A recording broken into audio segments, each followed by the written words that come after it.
Welcome to Books of Change, Author Talks, where we sit down with authors whose books have the potential to change the world for the better. My name is Mikko Järvenpää. I'm the founder of Worldshapers, and today we're joined by Joey Savoie. Hi, Joey. Hello, thank you. It's exciting to have you. Your new book, Twice as Good: How to Double the Impact of Your Philanthropy, is published by Books of Change, and we are very excited to, of course, publish the book, but also talk to you about some of the ideas there. So, why don't we launch right into it by talking about the audience? Like, who is this book for? Who do you want its ideas to reach? Yeah, I think the most important audience is people who are thinking about contributing philanthropically or making major donations in the charitable sector or thinking about it. So, probably the best fit is people who are a bit newer to the space or people who are thinking about a revamp or upgrading or changing their giving in some sort of significant way. I think when a foundation gets really big and old, it gets hard to integrate new ideas. But if you're kind of still in that flexible phase where you're figuring things out, looking to make more of an impact, I think that's kind of the perfect fit. That's excellent. Yeah. You've worked in this space for a while, haven't you? Like this is an amalgamation and synthesis of years of learning. Tell us a little bit about your path into these ideas. Yeah, so my background originally is kind of more on the charity entrepreneurship side of things. So founding new charitable organizations that were aiming to be the most effective.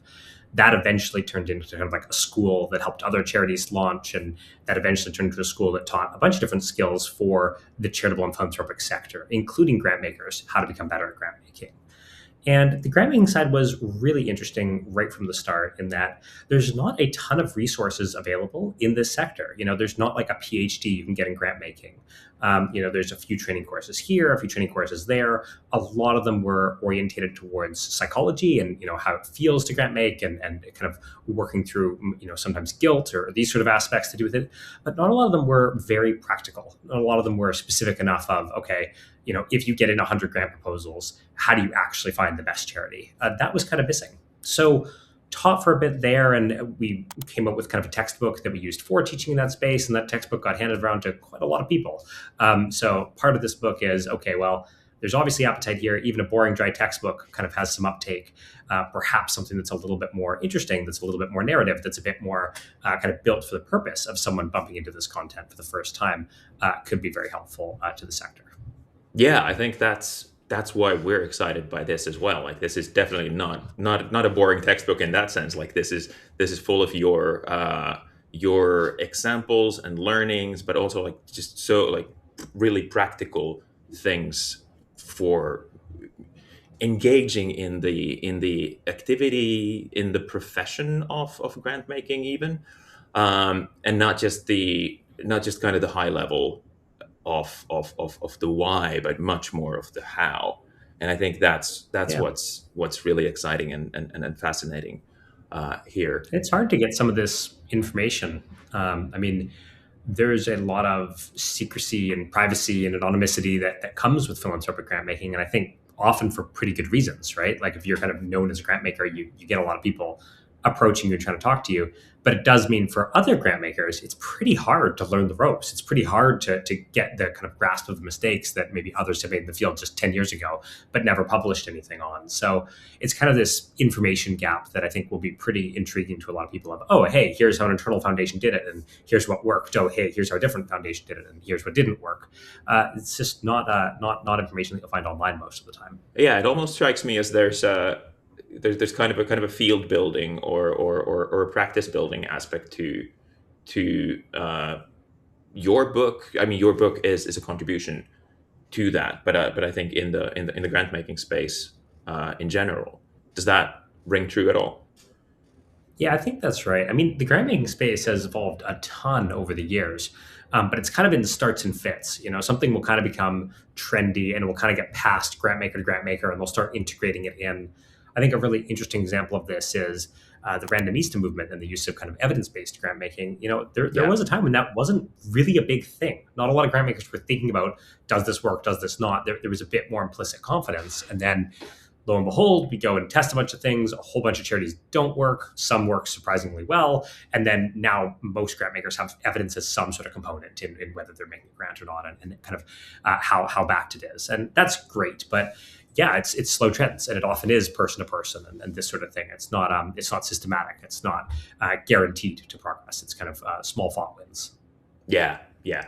Are there things that you've seen that where grant makers coming to these ideas that you're talking about have any things that they have to unlearn, or any concepts or conceptions that you've seen is useful to somehow course correct? Yeah, I mean, there's lots. I think a lot of it actually ends up coming from what the grant maker's background is. So, Uh-huh. say a principal grant maker, the background is in like cutthroat competitive for profit finance. Mm. They are going to come into grant making with a much more competitive attitude than you really need to have, because grant making isn't zero sum. You're often actually trying to collaborate with other foundations and share your lessons and this sort of thing. But if you've been working 40 years in finance, you're coming in with a different language. You're coming in with a different set of habits and morals and this sort of thing. So I think that often people's background ends up dictating what their like default state lens is when it comes to philanthropy. And sometimes that can be great because, that person who's been working in for-profit, they're going to be very, very efficient. They're going to be a lot more numbers driven than the average foundation. So there's definitely strengths that come from that. But it's kind of this hampering of, okay, now can you add another lens to it? Now can you add another thing to it? Mm. And that's part of why you keep learning, right? Because Okay. even if you're brilliant in field A, field B, you might have to still learn a bunch of new stuff. Yeah. So what are the things that grant makers can get the most benefit out of learning? Like let's go into the content of these ideas. Like how do you become a better grant maker? Yeah. So one mistake that I think a lot of books make, and that I originally made with the textbook version, is you try to throw 500 things at people. Like, okay, here's a little tweak here, a little tweak there, a little tweak there. And what we tried to do with this one is really distill it down. Okay, like what if you're only ever going to change 10 things? Like what's really going to give you that kind of bang for buck? Because I mean, sure, the perfect grant maker might follow like 300 steps or something like that, but people are busy. There's only so much time and capacity. There's only so much energy that people have for things. So I think that part of it is realizing ultimately that you're like limited, and you're probably not going to have like literally the perfect system, but that doesn't mean there aren't better and worse systems. There's a quote I really like, which is like, all models are wrong, some are useful. And I think that's kind of how you want to think about your grant making process. There are better and worse systems. None are perfect. Everyone's going to miss the occasional good grant or give to the occasional dud. That's part of the process. So maybe macro lesson number one is like, strive for better. Are there ways to improve? Yes. Are there ways to? I think it is a reasonable claim that a lot of foundations can double their impact quite Mm. plausibly. But that doesn't mean it will be perfect, and that doesn't mean that lack of perfection should stop you from ultimately helping others or doing good in the world. You have to make peace with that. Yeah, yeah. What do we mean by impact in this context? Yeah. So I'm pretty pluralistic when it comes to impact. I think some people have like a very specific metric. They're like, oh, it all breaks down to like well-being adjusted life years, or oh, it all breaks down to health or income or something like that. I'm a little bit softer ethically when it comes to kind of like what's your ideal outcome metric. But when I'm talking about more versus less impact, I'm kind of talking about creating more of the change you want to see in the world, whatever the exact measurement is, versus less. So at the end of the day, if you can save 5 lives instead of saving 2 lives, that's a step in the right direction. You've kind of upgraded your impact. So it's kind of getting more of that fundamental ethical thing you care about, with there being admittedly a variety of ethical things that people end up caring about, and there being kind of like a bunch of judgment calls within that decision making. Even within those decision making, though, there's better and worse. You can climb a mountain and you can take a step to go higher. Yeah, yeah, yeah. It seems very um, rational, and almost self-evident that you would want to do more good in the world than less. But I've my understanding is that as soon as you get into the details of what that looks like or how to approach that, people's ideas diverge dramatically sometimes. but even before that, do you get pushback ever for this idea of, like doing good better? Yeah, I think at the very highest level, everyone agrees. You're right, or at least a very large percentage of people agree. I think it is when it comes to the pragmatic actions. So okay, I do want to do more good, but ooh, that's a bit uncomfortable, or that's a bit of work, or that kind of results in a trade off. I think there's this weird double think of everyone wants to do more good, but no one really wants to make trade offs. But unfortunately, Mm, trade offs are the way of the world. If you buy thing A, you have less money for thing B, and the charity world is no different.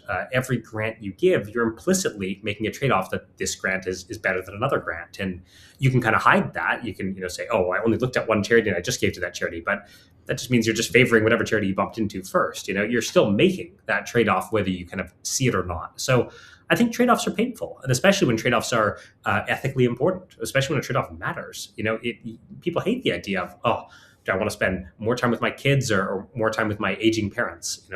If you only have 1 hour and you have to pick one, that's a painful trade-off, but you are having to make it. And I think the same thing is true in philanthropy. It's a bit painful to think about. It's a bit uncomfortable, but it's happening. It's just whether you're kind of aware of it and choosing it deliberately, or whether you're kind of sliding into whichever one happened to come up first, or whichever one happened to be more convenient. So I think the yeah. trade-offs dilemma is a tough one.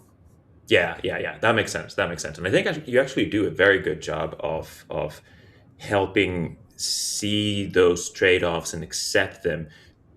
Sometimes, like, even see, like quite literally, you have this wonderful flow chart of kind of a cost selection, for example, in there, which like really visualizes the trade-offs. Like, like if you go down one fork, you're not going to be able to, like focus on another. I think that's really interesting. Another thing about trade-offs is that comes to mind in the context of what we've spoken about, and having read your book, the the information that grant makers need in order to make better decisions can be sometimes hard to come by, can be non-existent, anecdotal, ad hoc, etc. What do you Where have you seen that like adding, focusing on evidence, focusing on information, perhaps trying to increase or improve that, can be the most beneficial for grant makers? Yeah, I mean, it definitely comes up. And of course, all evidence and data and information has to come from somewhere, right? So that has to be created. There has to be kind of bold entrepreneurs and kind of pioneers. What I sometimes give as advice, and I think this is a good way for grant makers to think about it, is what part of your portfolio is experiment?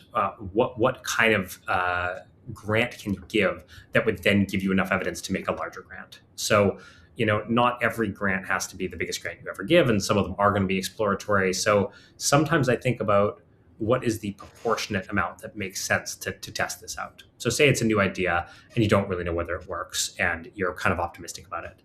Does that need to be $1 million grant? Could it be $100,000 grant? How do you kind of build in the loops that let you then give to things that are ultimately better? Because when you're experimenting, most experiments don't work. So they all sound good in theory. So I think it's like right sizing your grant based on the level of available data, and then trying to frame your grant making in a way such that you can get better at it, such that you can get results, you can get feedback, kind of know if something is progressing or it's falsifiable in some sort of way. Yeah, yeah. Is there a preference then for shorter feedback loops, like grants where you can get information out faster, that might bias the selection process at all? Does that sound Yeah, correct? I, I'm pretty sympathetic to stuff with shorter feedback loops. When we test things out, most things don't work as well as we like them to. Yeah. Unfortunately, that is a reality of the world, both in the charity sector and in other sectors. So, really getting the data quickly so that you can update is very valuable. And if the whole philanthropic world was like super evidence based and people were like very risk averse and funding like only interventions that have been super proven, I'd say, okay, hang on, we should like pedal back here a little bit and maybe we need a bit more innovation. As it is, funders like innovation. Funders like taking risks. Funders like making experiments. So I don't think we're under indexed in kind of blind dart shots. Like people are going to do that, whatever whoever's listening to this podcast does, and whatever kind of anyone reading the book does. You kind of have to be aware of the market trends themselves, and new things are exciting. Finding the next thing that is like antibiotics. Man, that sounds amazing. Delivering boring antibiotics that we discovered 65 years ago, okay, maybe that's less exciting, but that is the innovation. Antibiotics, like that was the coolest thing discovered just 50, Yeah. 50 60 years ago. So I think there's actually a slight bias towards untested things and new things and novel things in the private philanthropic world. Okay. Okay. Yeah. No, that makes sense. That makes sense. Are there particular causes where you see some of these ideas apply? Perhaps not better than in others, but are there differentials between the different causes? And you do a great job of helping people think through causes and evaluate causes and opportunities within causes as well in the book. So you've thought about this for quite a while.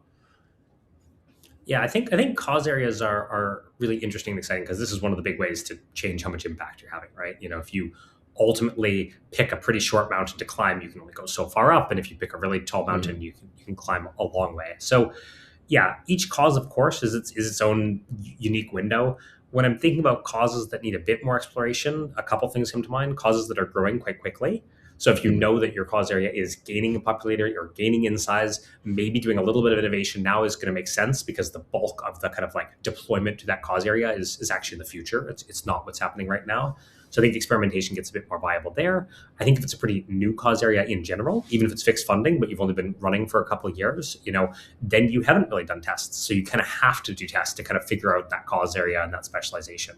Although you can also steal stuff from other cause areas. I think a great thing for funders to consider is if you are working in two cause areas or you're familiar with one area and think about another, what can you pull over from that? I spend a lot of my time when I'm talking to foundations kind of saying, hey, here's what this cause area did. Should you copy paste and steal that over to your cause area? Because it's probably going to work in a pretty similar way. Not everything generalizes, but it's a good place to start. What has worked for other areas? For the book, what are your ambitions for the book? Like, what do you want the book and its ideas to do in the world? Yeah, so I think partly I like it as an anchor in terms of if there's a new grant maker coming into the world, they have something. They Yeah. have a guide, they have a resource. It kind of talks about where your attention are, what are your kind of big five decisions that you're going to make throughout your first couple of years, that sort of thing. So kind of sets the baseline. But I'm also hoping that there's a bit of an elevation when it comes to the conversation of grant making, because these things are changing all the time and trends are evolving and people are talking about new things. So one of the concepts in the book is this idea of a price tag, kind of knowing the price point of what you're buying. And this is something that's kind of trending in the philanthropic world. Before people were just talking about evidence base and people were talking about other things like strength of leadership and all these sort of aspects. But this idea of how much good are you actually getting per dollar that you spend? That's like Hmm. kind of new, or at least kind of new for people to be really sharp on it, really focused on it, but build their foundation around this as one of their central pillars. So Yeah. I think that can be a really good outcome is some of the concepts that seem promising kind of leak out and become more embedded to the broader thing. I mean, I didn't invent the idea of price tag or cost effectiveness or kind of this concept. This has been around for a long time, but it is growing in popularity. And I think a lot of the time it is the new funders that bring in the new trends and bring in the new innovations and that sort of thing. So I think it's a good place to start. As my final question for us now, in addition to getting the book and reading it and applying its ideas in your work, what could be for somebody interested in philanthropic giving in grant making? What do you recommend taking as like a first action for putting some of these ideas into practice, like right after this conversation? Ooh, great question. I mean, one thing that I would do is look at if you have a process, look at your process for how you bump into a grantee that you want to fund and kind of put on a skeptical hat and think about, if I was hiring for my company or if I was, deciding that this is a house I was going to buy, or if I was doing kind of a big important decision in my life, how would I kind of look at that? And does my grant process look like that? Because if it doesn't, if generally you're a skeptical spreadsheet kind of person, and then this is a thing where you're not really using that, you should think about that. And if you have no process, go steal someone's process who's good. There are some foundations that put out their process out there. We try to put some examples and templates, available on that sort of thing. find a process that's good, and then you can kind of build from there. And just get started with a process that you'd feel comfortable on if you were making a big, important decision in other domains. Cool. Thank you so much. This has been really great. Your new book, Twice as Good, is out now by Books of Change. I recommend everyone take a look at the book who's interested in these topics. And with that, Joey Savoie, thank you very much. Thank you for having me.